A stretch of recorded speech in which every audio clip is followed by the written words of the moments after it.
So, welcome to our YouTube channel, which is Thrive Academia, where we are looking at hypertensive disorders in pregnancy. Specifically, we are looking at pre-eclampsia. So, don't be left out. Subscribe to Thrive Academia.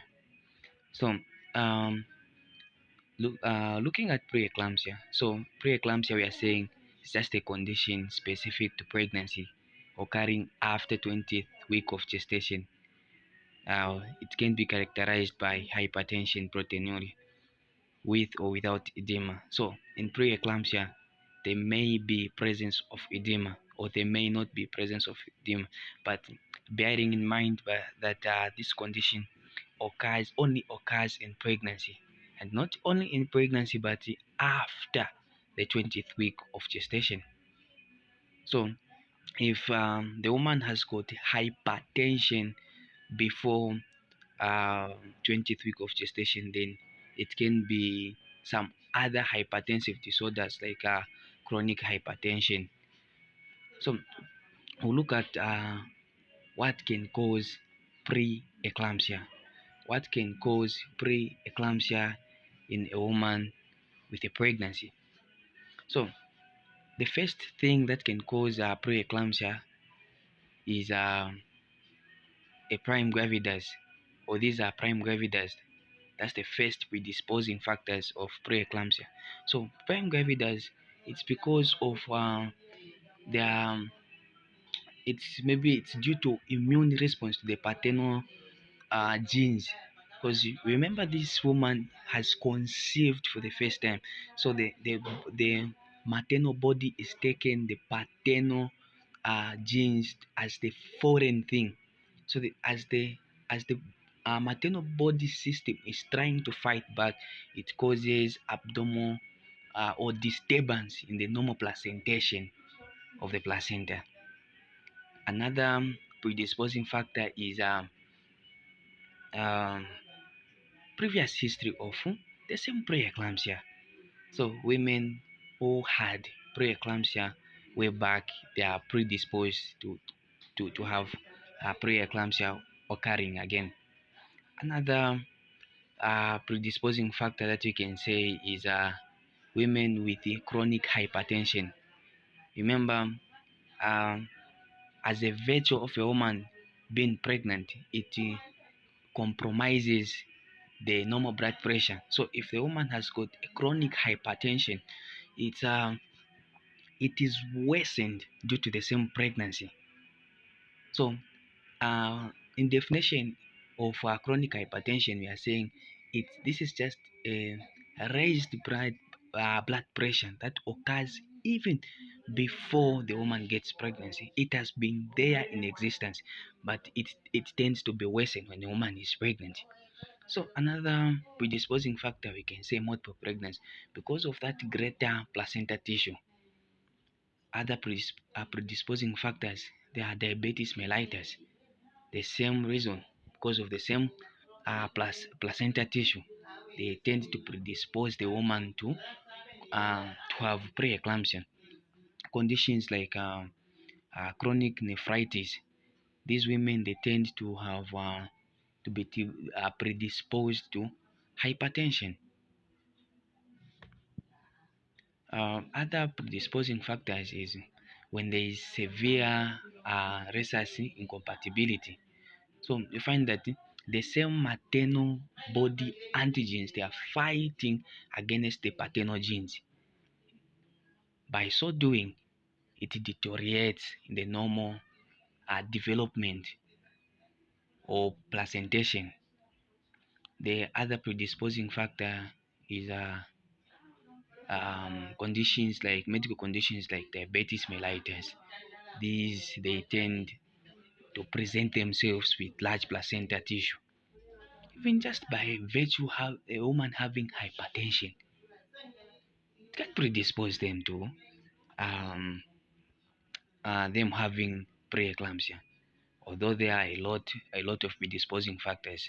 So let us now look at how does the same preeclampsia develop. What is the normal physiology of a woman when the woman gets pregnant. So, uh, the brief pathophysiology, but the exact cause is idiopathic. It's unknown. But some other literatures they are saying the pla- the abnormal placentation. I think it's the one that leads to the initial disease process.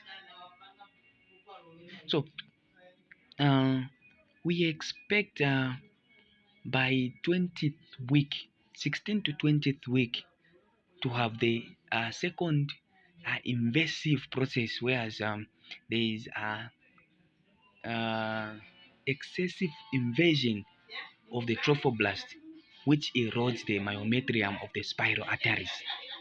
But if those spiral arteries they are eroded, you find that those those spiral arteries they lose their elastic or muscular tissue, such that they just become dilated, and they become incapable of constricting. So that's the normal uh, placentation, or in the normal pregnancy. That's what we expect. But when it comes to preeclampsia, that trophoblastic invasion, the same trophoblasts they are inhibited of making the same secondary invasions. So if you're saying in preeclampsia, the trophoblastic invasion of the spiral arteries, it's just thought to be inhibited. You find that if this is inhibited, it leads to abnormal placentation. So, uh, so we know that let's take for instance this woman is a prime gravidas. So when we look at this woman has conceived for the first time. This woman has conceived for the first time. You find that the maternal immune response tends to fight against the paternal genes. The same developing fetus, it is fought against the maternal immune factors.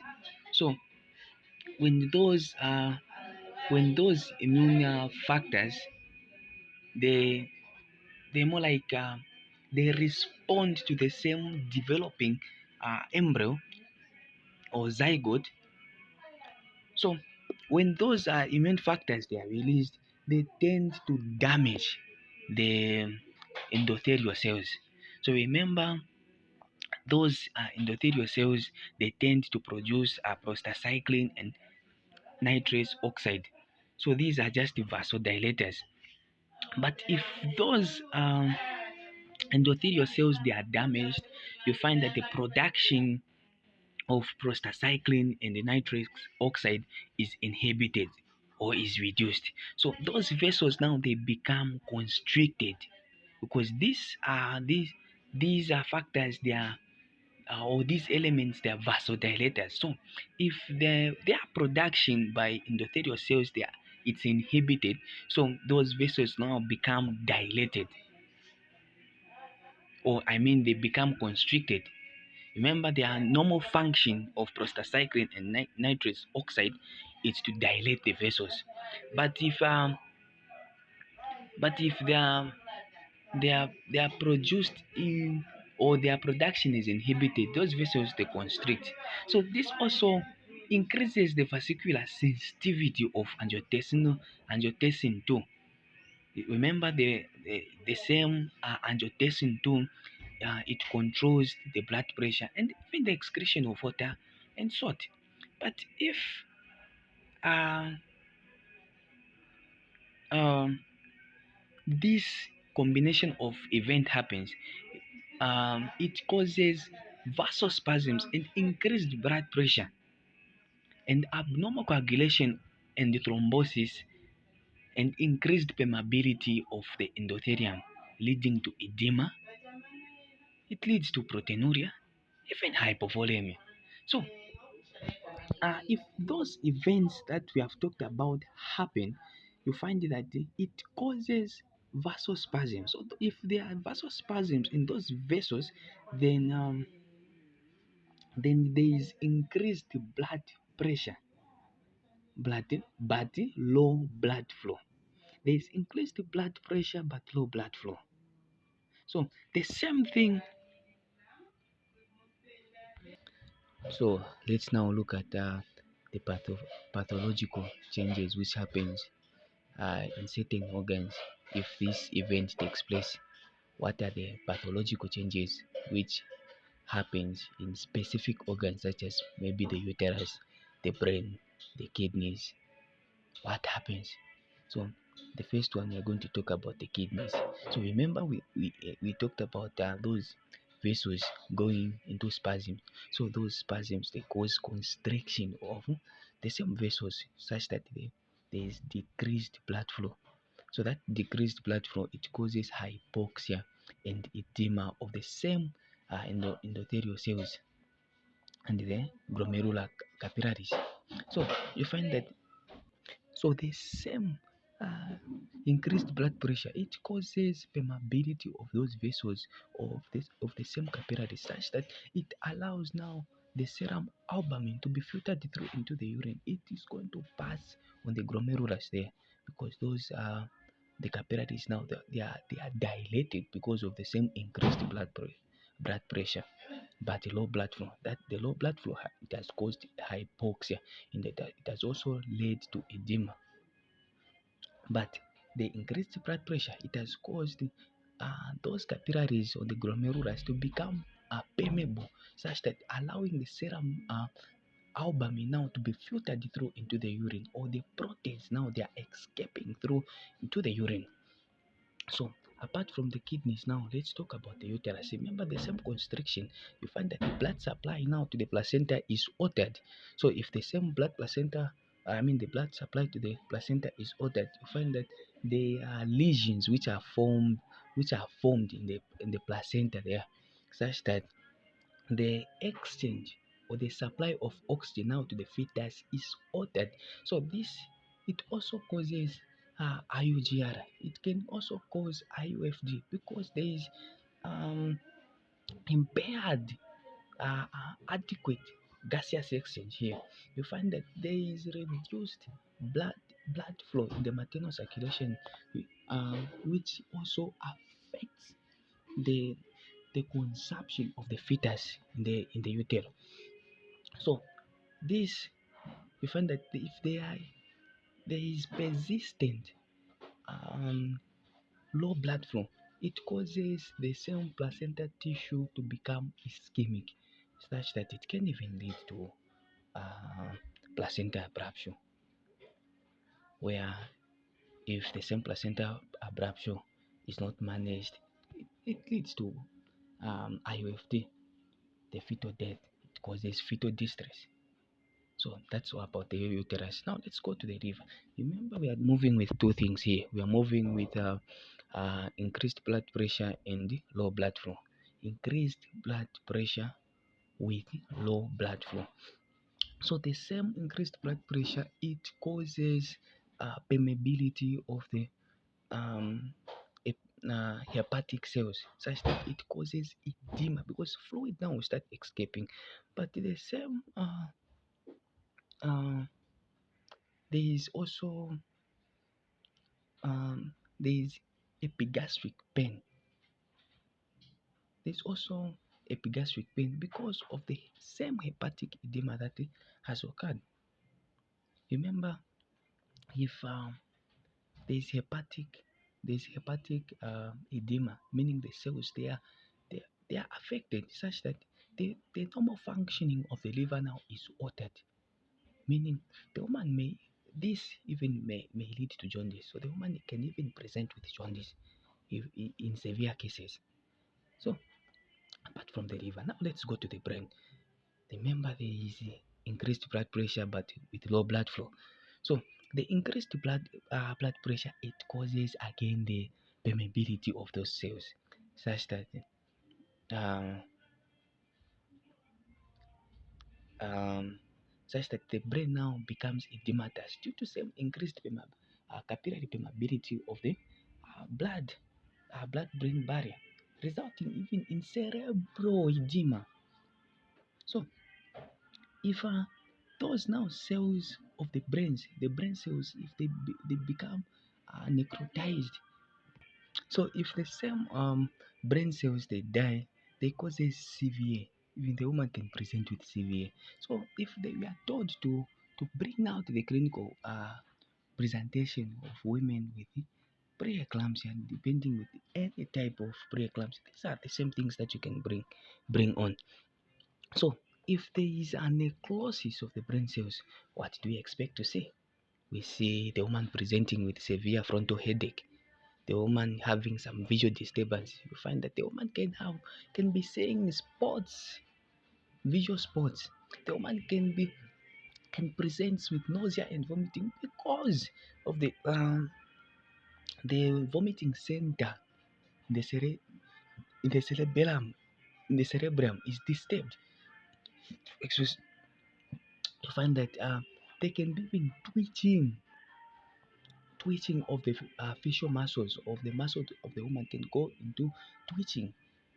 This can be suggestive feature of eclampsia because of the same vasospasms. It can even cause twitching.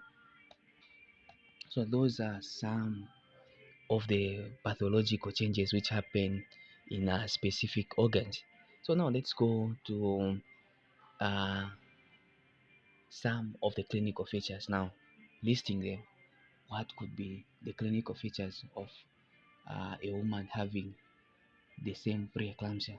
Although a lot have already been said. So number one, the woman has to present with the same hypertension, which should be at least above 140 systolic and above 90 diastolic.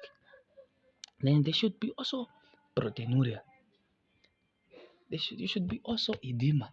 So depending with now the type of preeclampsia. Then also um,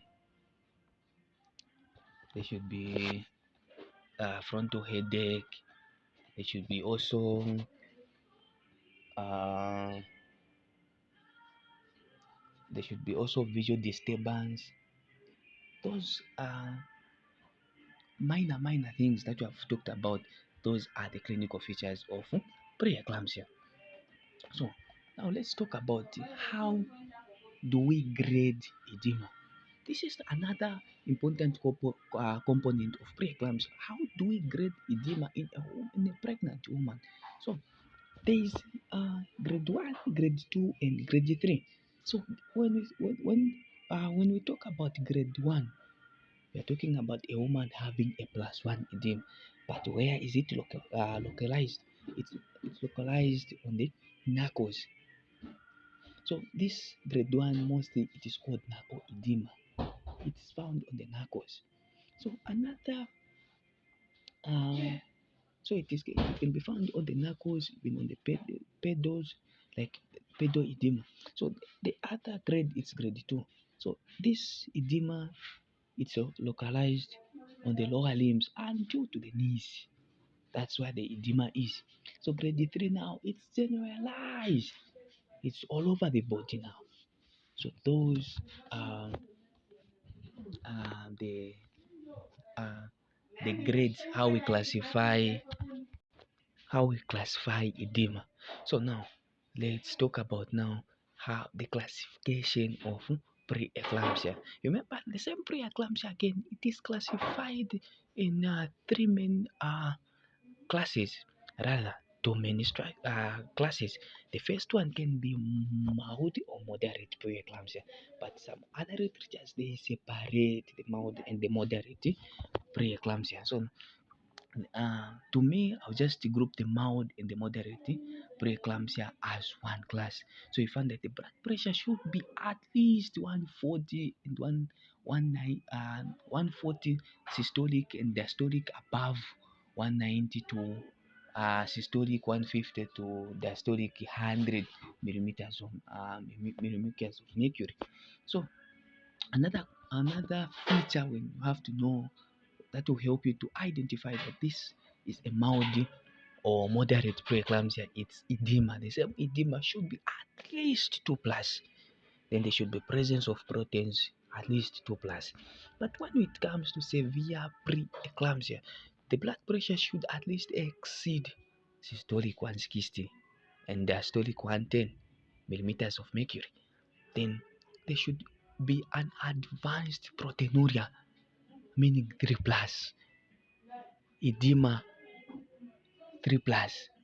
At least the woman should present with frontal headache, visual disturbance. These are the clinical features which should be present. The woman should complain of epigastric pain. The woman, it's not a must that the woman should be vomiting or should have history of vomiting, but epigastric pain or upper abdominal pain should be present. Those are the features that can help you distinguish which class of preeclampsia it is. So now we'll look at some of investigations that we can do, specific investigation. Of course, one of it is urinalysis. So urinalysis, that's where now we are going to get those features like the same presence of proteins.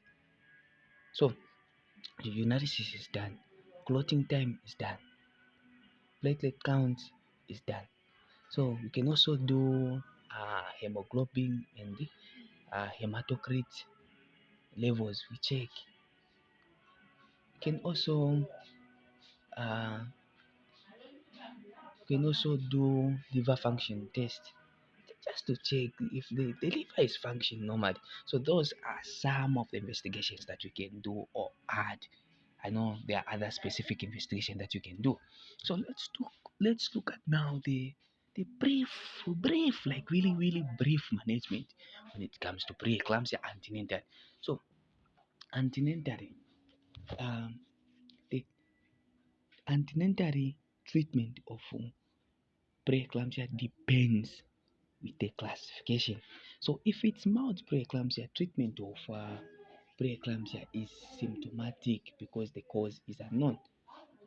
So mainly the patients with mild preeclampsia, they are rarely admitted, but they are just advised one on the rest part. So the woman at least they should be having adequate rest, in as much this woman can be admitted in the hospital or there, there is home-based care. There should be emphasis on adequate resting. So the other things that we can advise the woman are the same resting. It also helps to reduce the blood pressure. It helps to improve or to reduce the edema. But by so doing, it is improving the renal circulation. So another component that we advise the woman is the aspect on the diet. So the patient is they are mainly advised to take diet rich in proteins, fibers, vitamins. So those proteins and the vitamins they are needed to nourish the growing fetus and prepare the woman for lactation. Remember the function, the normal functions of these two minerals, the protein and the vitamins in pregnancy, just to help nourishing the growing fetus and preparing even the woman for lactation. Another aspect is that we can advise the woman is to fluid therapy, like the woman should be taking a lot of fluids. Why? To prevent constipation, of course. Like the same uh, fluid intake, it should be monitored. Like the intake and output should be monitored. They should be in correspondence with the output. So if the woman is taking a lot of fluid, then there is the output or there is irregular. it signifies that the condition is worsening, because we expect that the input of those fluids, they should correspond with the output. But if there's oliguria, then that signifies that the condition is worsening. So there should be at least the what's this the the laboratory examination of urine at least time to time, checking for ketones, checking for protein levels, checking for urea, creatinine levels. So those are again some of the investigation that we can add in those investigations. Now, what kind of antenatal care do we offer to these women? What kind of antenatal care do we offer to these women? These women, they are put on focused antenatal care now, because their condition, um, they're supposed to be monitored. Like they should now make a frequent visit to the health facility to make sure that the condition is not getting worse.